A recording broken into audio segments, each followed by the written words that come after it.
अलग अलग भाषाएं, संस्कृतियां, परंपराएं और जीवन शैली एक साथ मौजूद हैं, लेकिन अब उन सबको एक ही धागे में पिरोने की कोशिश तेज हो गई है।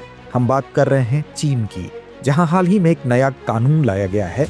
Ethnic unity and progress promotion law नाम से यह कानून एकता और सद्भाव की बात करता है, लेकिन इसके पीछे छिपी कहानी कहीं ज्यादा गहरी और जटिल है। मार्च 2026 में चीन के शीर्ष विधायी संस्था ने इस कानून को पारित किया। इसका उद्देश्य बताया गया देश के विभिन्न जातीय समूहों के बीच एकता और सामंजस्य को मजबूत करना। लेकिन सवाल उठता है, क्या यह सच में विविधता को बचाने का प्रयास है या फिर एक नई तरह की एकरूपता लागू करने की कोशिश?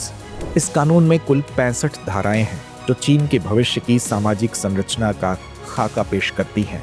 इसमें कहा गया है कि सभी जातीय समूहों को एक साझा पहचान चीनी राष्ट्र के तहत जुड़ना होगा। यानी चाहे आप उइगर हो, तिब्बती हो, मंगोल हो या किसी और समुदाय से आते हो, आपकी प्राथमिक पहचान चीनी ही होनी चाहिए। कानून का एक महत्वपूर्ण पहलू है मंदारिन भाषा को बढ़ावा देना।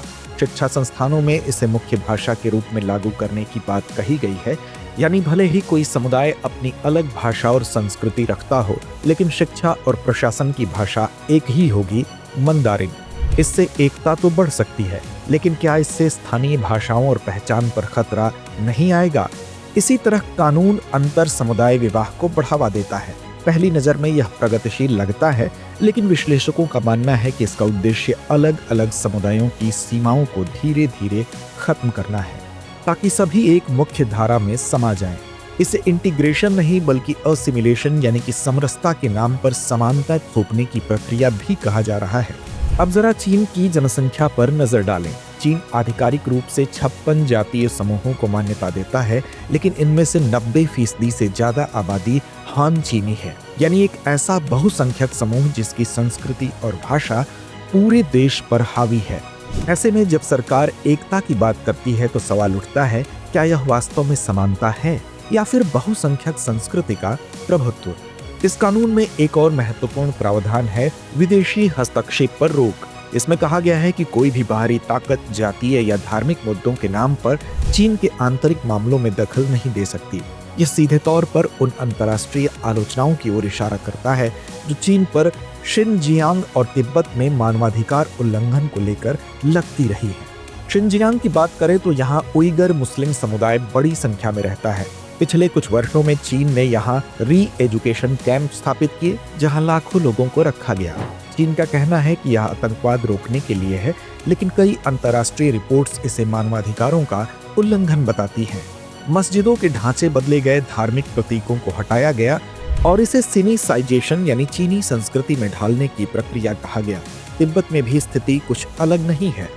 यहाँ भी सांस्कृतिक और धार्मिक पहचान को धीरे धीरे नियंत्रित करने की कोशिश की गई है, और अब यह नया कानून इन सभी नीतियों को एक कानूनी आधार देता नजर आता है। तो सवाल उठता है, यह कानून अभी क्यों?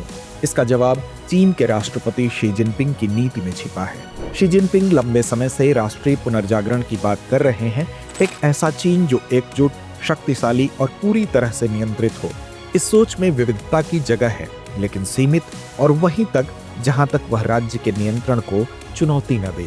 इसके साथ ही यह कानून हांगकांग और ताइवान जैसे क्षेत्रों के संदर्भ में भी महत्वपूर्ण है। हांगकांग जहां पर 1 कंट्री 2 सिस्टम लागू है और ताइवान जिसे चीन अपना हिस्सा मानता है, इन दोनों जगहों पर चीनी पहचान को मजबूत करने की कोशिश इस कानून में साफ झलकती है। कुल मिलाकर यह कानून सिर्फ एक कानूनी दस्तावेज नहीं बल्कि चीन के भविष्य की दिशा का संकेत है।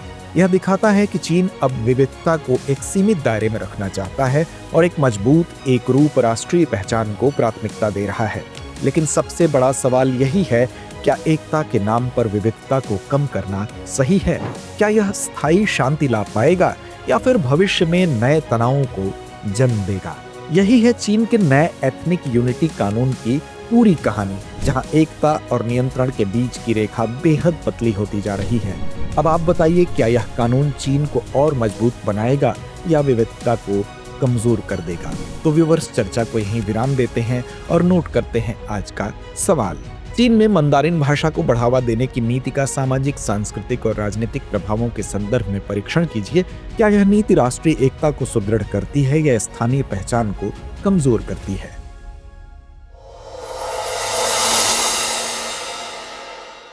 अब एग्जाम की तैयारी को और बेहतर करने के लिए हमारे चैनल को लाइक, शेयर और सब्सक्राइब करना ना भूलें।